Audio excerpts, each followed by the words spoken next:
Okay, now for our main course today, which is a roast. It's not an everyday roast, it's a lovely entrecote roast beef roast basically, but I'm going to fuse fruit in it, I'm going to use a lot of different spices, and I'm going to make it really, really delicious.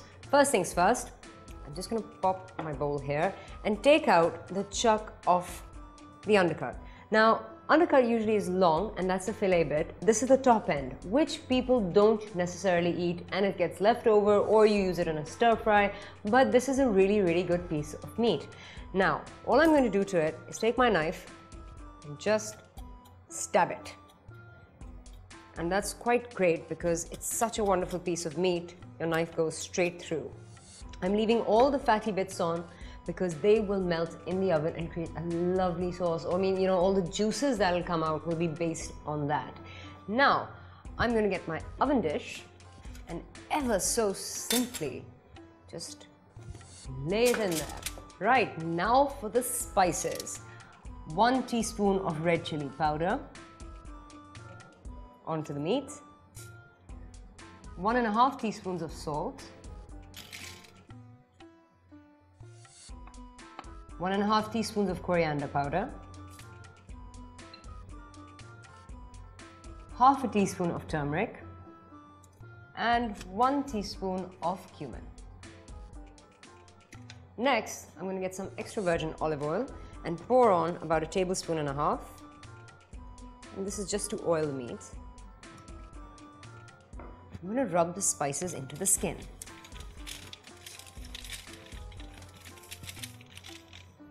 Now this is one end, I'm going to flip it over and do exactly the same to the base.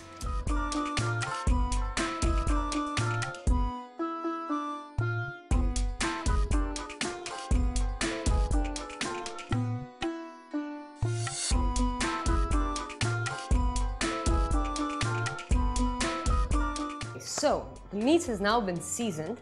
What am I going to put alongside it? Well, I thought, how about some apples? Now, you don't necessarily think that apples and roast go together, but these red apples are fantastic with beef, and they will taste utterly delicious. They give out a sweetness and a tang which the meat takes in, and they mingle with the meat's juices. So, about 2 to 3 apples around the meat. Make sure there's a little wall, as if to protect all the juices that come out. My fortress has been created. And now, into my fortress, I'm going to pour about 2 tablespoons of extra virgin olive oil around the sides. I'm going to throw in a splash of rice vinegar. And then around the sides, about 2 tablespoons of balsamic, but not onto the meat. I want this to go onto the apples. But we're not done yet. Then I've got 2 onions that I've halved, and I'm just going to pop them in to add something extra, and some lovely slices of ginger. So about 1 tablespoon of ginger on top of the meat. And here I have some lovely carrots that I've again halved and quartered lengthways. Just add to the lovely retinue of vegetables going into this dish. And finally, some feta cheese onto the sides, about 3 tablespoons in all, but broken onto each side evenly. Squeeze in the juice of half a lemon, and we are ready to pop this into a preheated oven at 180 degrees.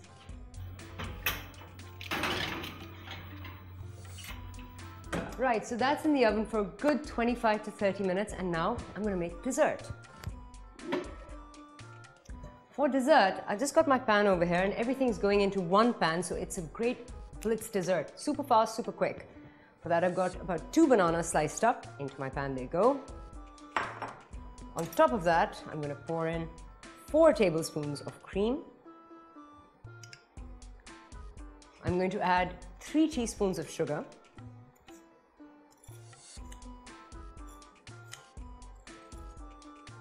I have about 3 teaspoons of cottage cheese left over, so I'm just going to pop that in as well.